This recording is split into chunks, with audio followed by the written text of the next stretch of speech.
दुनिया में सबसे बड़ी घटना है खुद की कमी दिखाई पड़ना। मेरा भारत महान। जय हिंद।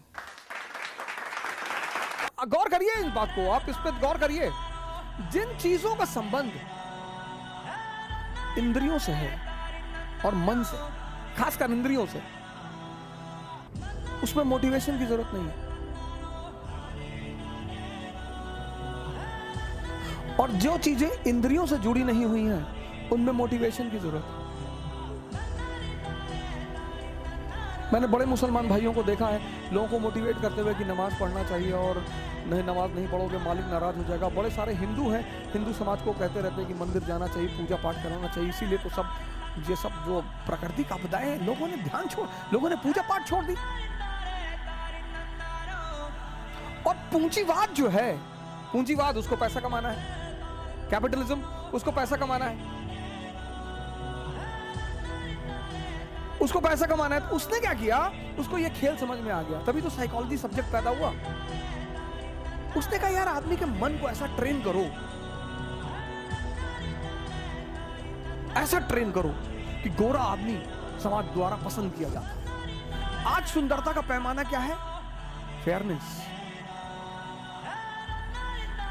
फेयरनेस, क्योंकि अगर सुंदरता का पैमाना फेयरनेस होगा तो फेयरनेस क्रीम बेची जा सकती है।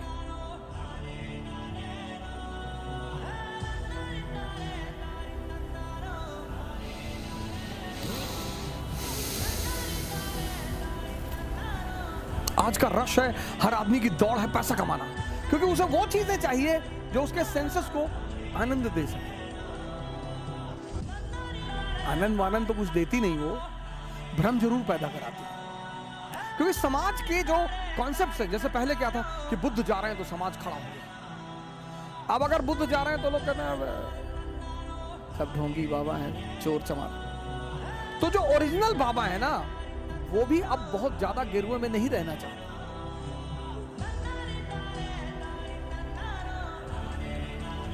अब कोई टाई वाई पहन के आ रहा है और BMW से उतरा तो लोग खड़े जाते हैं कि तो बड़ा आदमी है, बड़ा आदमी। पैरामीटर बदल गए।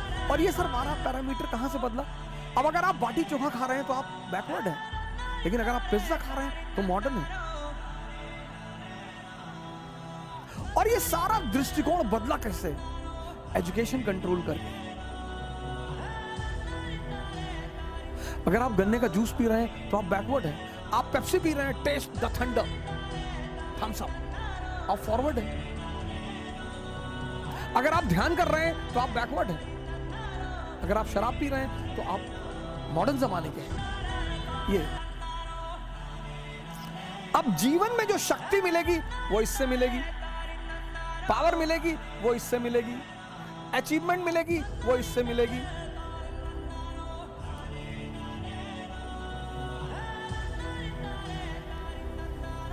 अब जितने लोग बीमार हैं, परेशान हैं, 90% को किस चीज की जरूरत है?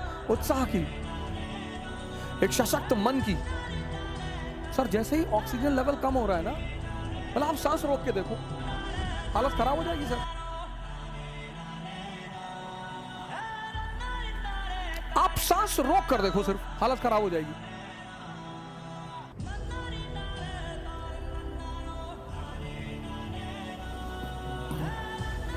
और जिनकी सांस रुक गई, और वो भी उस माहौल में, नेगेटिव माहौल में सांस रुक रही है। अगर ऐसा माहौल ना हो, कुछ ना हो, लेकिन माहौल ऑलरेडी इतना नेगेटिव बन चुका है। अरे भैया जिसको फोन करो, सुबह फोन कर दे रहे लोग 5 बजे, भैया कुछ सुने? मैं रख फोन, कुछ सुने मत सुना।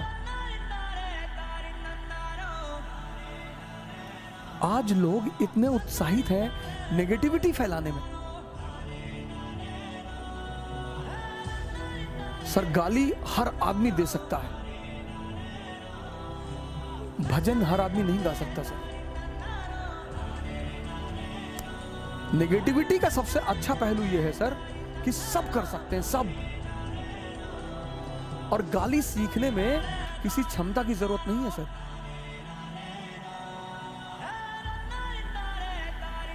इसलिए दुनिया के जो सबसे निरीह लोग हैं, गरीब, वो गाली देते हैं। इसलिए गाली का संबंध हिजड़ों से है। जो गाली का संबंध है, रिलेशन है, वो हिजड़ों से है। हिजड़े गाली देते हैं आके, इसलिए अगर आपको कोई गाली दे रहा है तो बुरा मानने की जरूरत। गाली का सबसे गहरा संबंध, सबसे गरीब चीज है, गरीब सबसे न्यूनतम चीज है, सबसे निम्नतम चीज है गाली देना।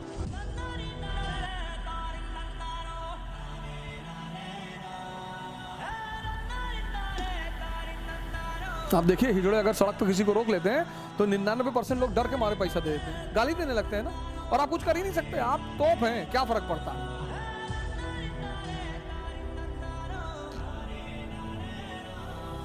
अब अचीवमेंट इससे तो मिलेगी नहीं, इसके सहारे अगर आप चले तो आप गए। पावर इससे मिलेगी, अचीवमेंट इससे मिलेगी, लेकिन यहां मन को रस ही नहीं मिलता। अब इस प्रक्रिया को, इस ट्रांसफॉर्मेशन को करने का जो हथियार है, जो वेपन है, उसको कहते हैं ध्यान।